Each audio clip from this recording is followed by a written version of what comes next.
Hello అందరికీ welcome back to our channel. అన్ని మాసాల కన్నా కార్తీక మాసం ఎంతో పవిత్రమైనది. అందులో కూడా కార్తీక సోమవారాలు ఇంకా ఎంతో విశిష్టమైనవి. అలాంటి మాసం గురించి తెలుసుకోబోయే ముందు ఎవరైనా మా ఛానల్ని ఫస్ట్ టైం కనుక చూస్తుంటే ప్లీజ్ లైక్ చేయండి, షేర్ చేయండి, అలాగే మా ఛానల్ని సబ్స్క్రైబ్ చేయడం మర్చిపోకండి. ఈ కార్తీక మాసం సకల దేవతలకు ఎంతో ఇష్టమైన మాసం. ముఖ్యంగా పరమశివుడికి ఎంతో ప్రీతికరమైన మాసం. కార్తీక మాసం అనగానే గుర్తొచ్చేది దానం, దీపం, ఆరాధన, ఉపవాసం. ఈ మాసంలో దానం చేస్తే దీపదానం చాలా మంచిదండి. అలాగే బ్రాహ్మణులకు, పండితులకు వస్త్రదానం, పళ్ళు, పలహారాలు మన శక్తి కొలది దానం చేయొచ్చు. అలాగే ఇంకా దీపాలు, పిండి దీపాలు, ఉమ్మెత్తు దీపాలు, ఉసిరి దీపాలు, నారికేల దీపాలు, అరటి తాట దీపాలు, అలా రకరకాల దీపాలతో అయితే పరమశివుడిని పూజించవచ్చండి. నారికేల దీపం శివుడికి ఎంతో ఇష్టమైన దీపం కాబట్టి ఈ మాసంలో ఒక్కసారైనా నారికేల దీపాన్ని వెలిగించడానికి చూడండి. పరమశివుడు అభిషేక ప్రియుడు కాబట్టి ఈ మాసంలో కనీసం ఒక్కసారైనా లింగాభిషేకం చేసేలా చూడండి. లింగం 2 ఇంచుల కన్నా ఎక్కువైతే పెద్దవి పెట్టుకోకూడదండి. లింగాభిషేకం తప్పకుండా చేయాలి. లింగం చాలామంది ఇంట్లో పెట్టుకోవాలంటే భయపడుతుంటారు. కానీ లింగం తీసుకోవడం వల్ల మన కుటుంబం అంతటికి కూడా మంచి జరుగుతుంది. కాబట్టి ఎవరైనా పెట్టుకొని పూజించవచ్చు. కానీ ఖచ్చితంగా అభిషేకం అయితే చేయాలండి. ఇంకా నైవేద్యం విషయానికి వస్తే పాలతో చేసిన ఎటువంటి నైవేద్యాలైనా పరమశివుడికి ప్రసాదంగా నివేదించవచ్చు. అలాగే ఇంకా కుదరని వాళ్ళు పళ్ళు, పాలు, పెరుగు అలా మన శక్తి కొలది ఏవైనా పెట్టొచ్చండి.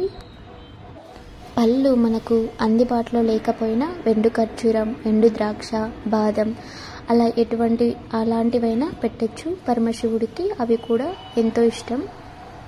కాబట్టి ఈ కార్తీక మాసం అంతా కూడా సూర్యోదయానికి మునుపే అంటే బ్రహ్మముహూర్తంలో లేచి కార్తీక దీపాలు పెట్టుకుంటే అవి కార్తీక దామోదరుడికి చెందుతాయి.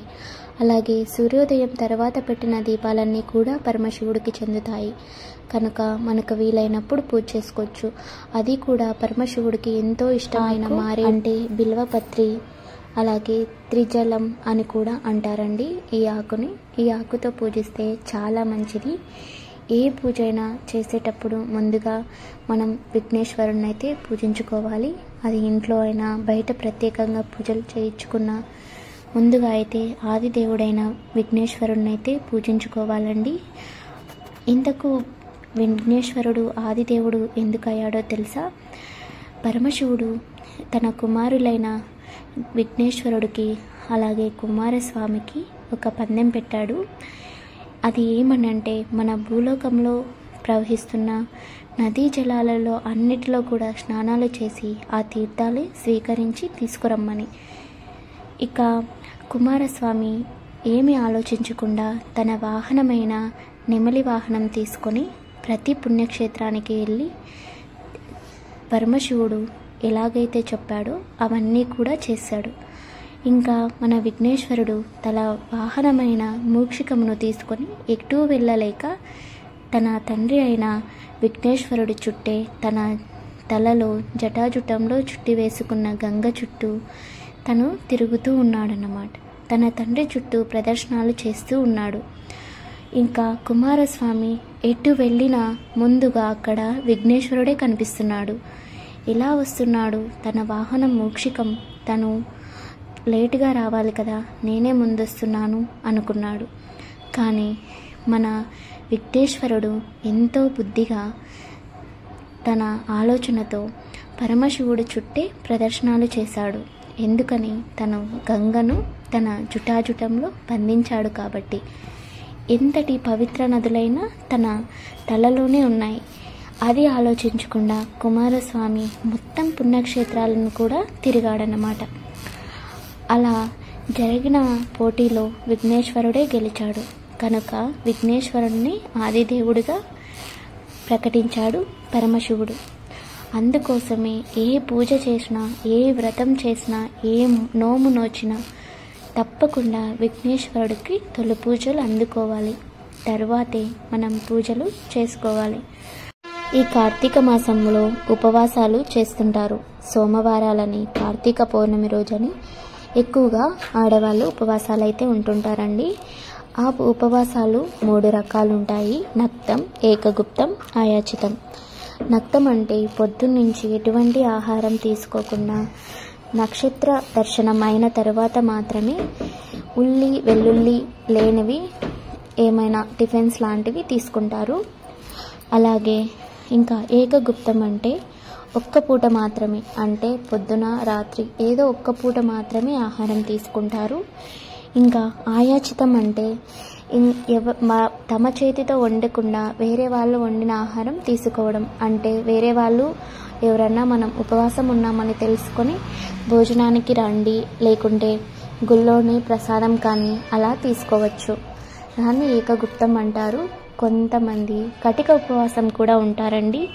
ఆ రోజంతా పూర్తిగా పళ్ళు తులసి తీర్థం మీదే ఉండి తరువాత నెక్స్ట్ డే ఇంట్లో పూజ చేసుకున్న తర్వాత దేవాలయానికి వెళ్ళి అక్కడ పూజ చేసుకుని పరమశివుడికి తర్వాత అభిషేకం చేసేందుకు కానీ దీపాలైతే వెలిగించుకోవాలండి.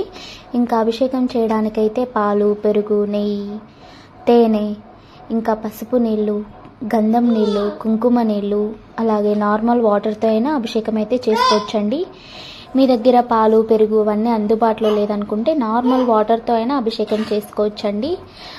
పరమశివుడు అభిషేకం చేస్తే అభయమిస్తాడు గనక కనీసం మంచినీళ్ళతో అయినా అభిషేకం చేసుకోవాలండి. అభిషేకం చేసుకున్న తర్వాత ఆ తీర్థాన్ని కూడా మన కుటుంబ సభ్యులందరూ తీర్థంగా తీసుకోవచ్చు.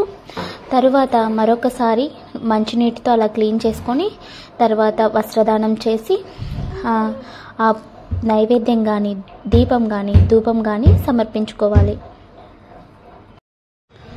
ఇలా ఆఖరి సోమవారం అయితే ఇలా పూజ చేసుకున్నానండి. నేనైతే ఇంకా తులసి కోటి దగ్గర పిండి దీపాలు కూడా పెడదామనుకున్నాను. కానీ మా చిన్న బాబుకి కొద్దిగా హెల్త్ అప్సెట్ అయ్యి నేను ఇంకా అవైతే ఈవినింగ్ చేద్దాంలే అనుకున్నాను. ఇంకా నేను పూజ చేసుకుంటున్నాను. మా బాబు అయితే ముందుగానే లేసేసాడు. సో నాకు డిస్టర్బెన్స్ అవ్వకూడదని మా హస్బెండ్ కానీ లేసి నాకు హెల్ప్ చేస్తున్నాను అనమాట. వాడిని ఆడిస్తున్నాడు, ఉయ్యల్లేకేసి ఊపుతున్నాడు. సో నా పూజ కంప్లీట్ చేసుకున్నాక ఆయన కోసం అనేసి ఒక స్ట్రాంగ్ కాఫీ అయితే కల్పించాను. తర్వాత మా పిన్ని మా కోసం అనేసి శనగబుడ్లు అయితే పంపించింది. అవి కూడా బాయిల్ చేసి పెడుతున్నాను. తర్వాత ఇంకా పిల్లలిద్దరిని ఫ్రెష్ అప్ చేసి వాళ్ళ కోసం అనేసి ఇంకా దోశలు అయితే వేయించాను. ఇంకా మా హస్బెండ్ కోసం చపాతీ పిండి అయితే తడిపి పెట్టాను. అందులోకి పన్నీర్ అయితే ఉన్నానండి. ఈ మాసం అంతా నాన్ వెజ్ తినాం కదా, పన్నీర్ అయితే బాగా మంచిగా ప్రోటీన్ ఉంటుంది. సో అందుకోసం అనేసి ఇంకా చపాతీ పన్నీర్ కర్రీ అయితే ప్రిపేర్ చేశాను. నేను టిఫిన్ ప్రిపేర్ చేసే లోపల ఇంకా మా హస్బెండ్ కూడా ఫ్రెష్ అప్ అయిపోయి ఇంకా పూజ అయితే చేస్తున్నాడు. ఆడవాళ్ళు ఎన్ని పూజలు చేసినా కూడా తమ పిల్లలకే దక్కుతుందండి పూజా ఫలితం అయితే. అదే మగవారు చేస్తే మొత్తం ఇంటిల్లిపాదికి దక్కుతుంది. అందుకోసమే మరి మా హస్బెండ్తో కూడా పూజ అయితే చేయించాను. నేను చేసినా కూడా ఇంకా తర్వాత టిఫిన్ అయితే పెట్టించాను. మా చిన్న బాబుకి అయితే నేనే తినిపించేశాను. ఇంకా మా పెద్ద అబ్బాయి అయితే ఇంకా వాళ్ళ నాన్నతో అయితే కూర్చొని తింటున్నాడు. ఇంకా నేనైతే ఈరోజు ఫాస్టింగ్ ఉన్నానండి. నా కోసం అయితే ఇంకా ఏం ప్రిపేర్ చేసుకోలేదు. ఫ్రూట్స్ అయితే ఉన్నాయి. అది కాకుండా అయ్యప్ప స్వామికి పూజ చేస్తున్నారు. మా హస్బెండ్ వాళ్ళ ఫ్రెండ్ అనమాట ఆయనైతే పిలిచారనమాట. సో మేము ఇంకా ఆఫ్టర్నూన్ అయితే స్వామివారికి పూజ చేయడానికి అయితే వెళ్తున్నాము. ఇంకా అంత లోపల మా హస్బెండ్ తినేసి ఇంకా డ్యూటీకి అయితే వెళ్ళిపోయాడు. తర్వాత మా చిన్న బాబుని అయితే పడుకోబెట్టేశాను. తర్వాత నేను ఇంట్లో ఉన్న ఫ్రూట్స్ అయితే ఇంకా స్వామివారికి ప్రసాదంగా పెట్టిన ఫ్రూట్స్ ఉంటే అవైతే తినేసానండి. ఇంకా ఆ తర్వాత మా పిన్ని అయితే వచ్చిందండి ఇంటికి. తనకైతే ఇంకా ఇద్దరు సేమ్ నాలాగా ఇద్దరు అబ్బాయిలు అయితే ఉన్నారు. వాళ్ళు అయ్యప్ప స్వామి మాల వేసారండి. మామూలుగా ఎప్పుడు బాబాయ్ కూడా వేసుకునేవాడు, ఈసారి ముగ్గురు కూడా మాల వేసారు. సో వాటి కోసం పూజలు కావాల్సినవి ఏమన్నా ఉంటే తీసుకుందామని ఇక్కడికి వచ్చింది. ఇక్కడి నుంచి అయితే దగ్గర అనేసి సో ఇంకిద్దరము ఇలాగో కావాల్సినవన్నీ తీసుకోవడానికి అయితే అలా బయటకు వెళ్ళాము స్ట్రీట్ షాపింగ్కి. సో మా అబ్బాయిలు కానీ వెంట తీసుకొని వెళ్ళిపోయామన్నమాట.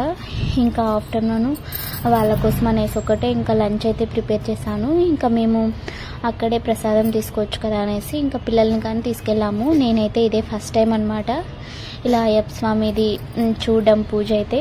ఇంతవరకు నేను చూడలేదు ఇలా చేసేది కూడా. చాలా బాగా నచ్చింది అనమాట. డెకరేషన్ కూడా చాలా బాగా చేశారు.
డెకరేషన్ అంతా కూడా చాలా బాగా చేశారండి. ఇంకా అలాగే భోజనాలు కూడా పెట్టించారనమాట స్వామివారికి అందరికీ కూడా.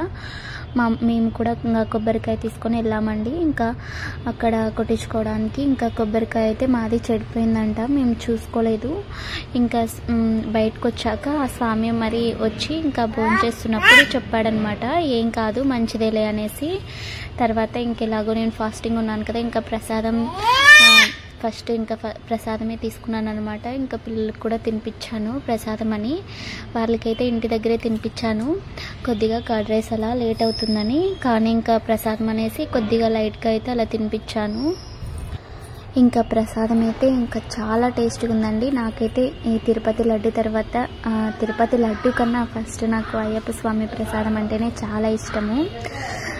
అసలు ఇక్కడ కూడా అలాంటి ప్రసాదం లాగే చేశారు. ఎలా చేశారో తెలియదు కానీ అసలు ఇంట్లో ఎన్నిసార్లు చేసుకున్నా ఆ టేస్ట్ అయితే రాదండి. చాలా బాగుంది. ఫుడ్ కూడా చాలా బాగానే ప్రిపేర్ చేయించారనమాట.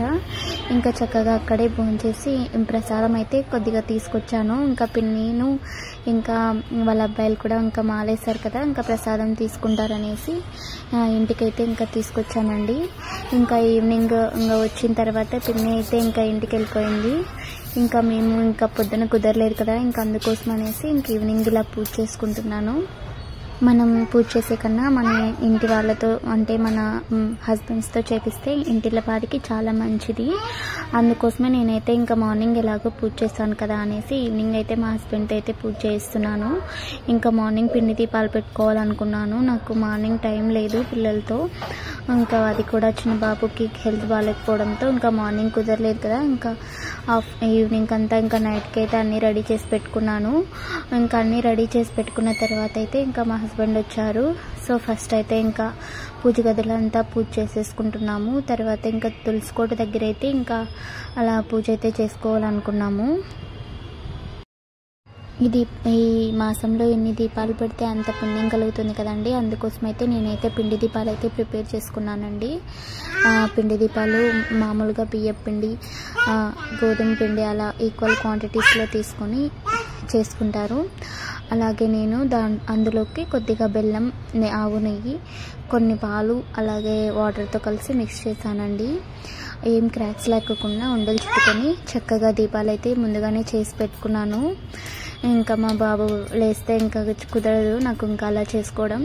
సో అందుకోసం అయితే ముందుగానే ప్రిపేర్ చేసుకొని పెట్టుకున్నాను. మా హస్బెండ్ వచ్చాక ఇంకా ఆయనతోనే వెలిగించానమాట అన్ని దీపాలు కూడా. ఇవన్నీ కూడా నేను తులసికోట దగ్గరే పెట్టుకున్నానండి. ఎందుకంటే టెంపుల్లో ఈరోజు లాస్ట్ సోమవారం కాబట్టి రష్ ఎక్కువ ఉంటుంది. పిల్లల్ని ఇబ్బంది పెట్టడి అక్కడికి తీసుకెళ్ళి వాళ్ళు ఏడుస్తుంటే దర్శనం చేసుకోవడం నాకు ఇష్టం లేదు. అందుకే ప్రశాంతంగా ఇంట్లోనే భక్తితో చేసుకున్న భగవంతుడు స్వీకరిస్తారని ఇక్కడే చేసుకున్నానండి. చక్కగా ఇక్కడే చేసేసుకున్నాను. పూజ అంతా కూడా చాలా బాగా ప్రశాంతంగా అనిపించింది అనమాట. పాజిటివ్ వైబ్స్ అన్నీ ఇక్కడే ఉన్నట్టు. పిల్లలందరూ కూడా ఇంకా అక్కడే బయటే తులసికోట దగ్గర అక్కడే కూర్చొని ప్రశాంతంగా పూజ అయితే కంప్లీట్ చేసుకున్నాము. తులసి మాతకు కూడా ఇంకా అక్కడే దీపాలు పెట్టి మంచిగా పూజ అయితే కంప్లీట్ చేసుకున్నామండి.